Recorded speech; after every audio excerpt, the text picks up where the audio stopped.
అందరికీ నమస్కారములు.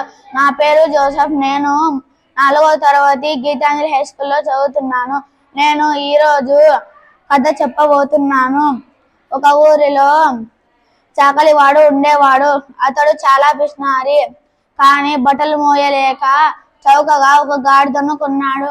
ఆ గాడిదకు మేపుటకు చాలా ధనం ఖర్చు అయిపోయేది. కాబట్టి చాకలివాడు ఒక ఉపాయం ఆలోచించాడు.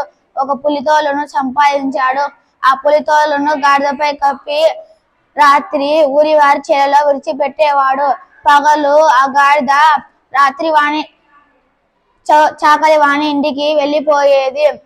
అప్పుడు ఒక పిల్లవానికి అనుమానం వచ్చి తనతో పాటు 3 గాడిదలను తీసుకొని వెళ్ళాడు. ఆ గాడిదలు సింహాన్ని చూసే భయంతో బిక్కగా అరిచాయి. అప్పుడు ఆ గాడిద కూడా తన మిత్రుడే అని బిక్కగా అరిచింది.